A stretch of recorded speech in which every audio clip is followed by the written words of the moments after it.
नमस्कार दोस्तों, मैं अशोक वर्मा। आप देख रहे हैं टीवी 20 न्यूज। खबरों का सिलसिला जारी है, बने रहिए हमारे साथ।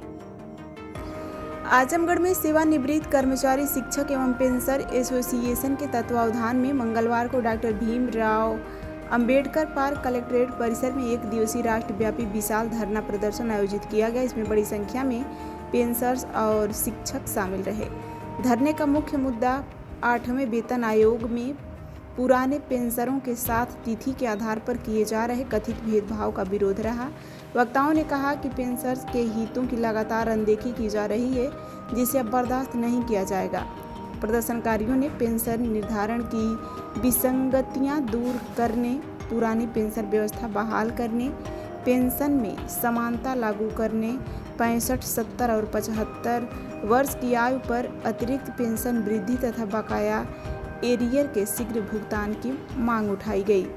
संगठन पदाधिकारियों ने चेतावनी दी कि यदि समस्या का समाधान जल्द नहीं हुआ तो आंदोलन और व्यापक भी किया जाएगा। अम्बेडकर पार्क में चाल रहना पड़ता है, इसको लेकर आप क्या मांग है? क्या बाबा साहब भीमराव अंबेडकर पार्क में आज धरना 21 तारीख को प्रातः 10 बजे से चल रहा है। यह धरना केवल आजमगढ़ तक सीमित नहीं है, बल्कि उत्तर प्रदेश तक ही नहीं सीमित है, बल्कि ऑल इंडिया जो हमारे फेडरेशन सेवानिवृत्त राज्य फेडरेशन एसोसिएशन का केंद्रीय नेतृत्व है, उसके आह्वान पर एक दिवसीय धरना की घोषणा की गई थी। हमारे उत्तर प्रदेश के जो सम्मानित प्रांतीय अध्यक्ष हैं आदरणीय अमरनाथ यादव जी, उनके आह्वान पर आज पूरे उत्तर प्रदेश के जनपद मुख्यालय पर हजारों हजार शिक्षक कर्मचारी 10 सूत्री मांग को लेकर के पेंशनर एसोसिएशन के बैनर तले धरना देने का कार्यक्रम।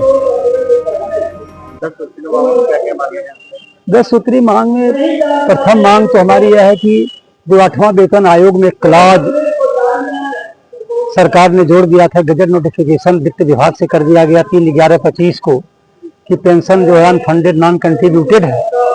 ये बहुत बड़ा एक खतरनाक शब्द है।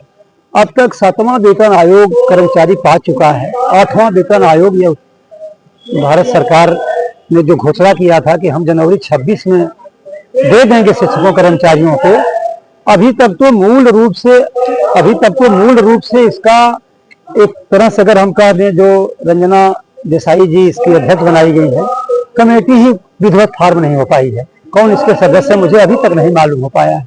और 26 जनवरी में 26 तक लागू करने की बात हमारे माननीय देश का प्रधानमंत्री कह रहा है। वह बात परमादेश होनी चाहिए, ये लागू हो जाना चाहिए था। और विडंबना है और दुखद और दुर्भाग्यपूर्ण है कि प्रदेश का नहीं पूरे देश का शिक्षक कर्मचारी आंदोलित है उस अनफंडेड नॉन कंट्रीब्यूटेड शब्द को लेकर के, जो केंद्र की सरकार ने वित्त विभाग ने जारी कर दिया।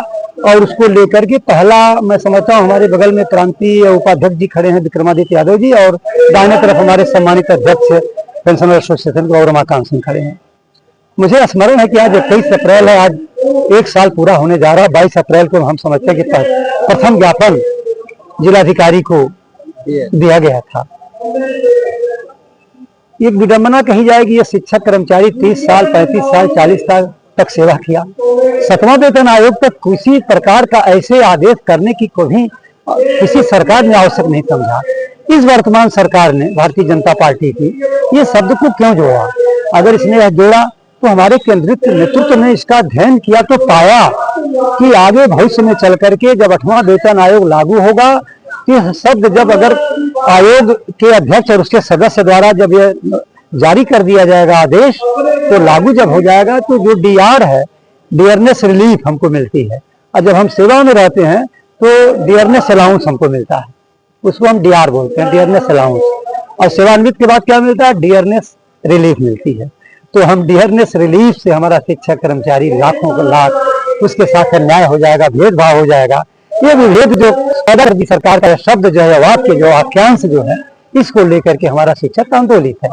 लेकिन इसमें हमारी 10 सूत्री मांगे उस मेन मांग के साथ हमारी 9 मांगे हमारे नेतृत्व ने, केंद्रीय क्रांतीय नेतृत्व ने जोड़ा। उसमें ये जोड़ा जब 50% महंगाई हो जाए तो उसको पेंशन के चाहे वेतन के मूल वेतन में जोड़ करके तब उसको समस्त परिणामी लाभ दिया जाए। और एक हमारा इसी सरकार में 18 महीने का एक डीए था, उसे आज तक फ्रीज है। उसको हमारे एसोसिएशन ने मांग किया कि जो 18 महीने तक का हमारा बिहार होगा कोरोना काल का, उसे जो है रिलीज किया जाए। 65 वर्ष की आयु पूर्ण होने पर हमको 5% की पृथक से बढ़ोतरी की जाए और 50% रेल की किराया में हमारे वरिष्ठ पेंशनर्स को छूट प्रदान की जाए। इस तरह से करीब 10 सूत्री मांगे हमारी आज भारत के प्रधानमंत्री को और प्रदेश के मुखिया माननीय मुख्यमंत्री को जिलाधिकारी महोदय के माध्यम से प्रेषित की गई है और प्रत्येक जनपद से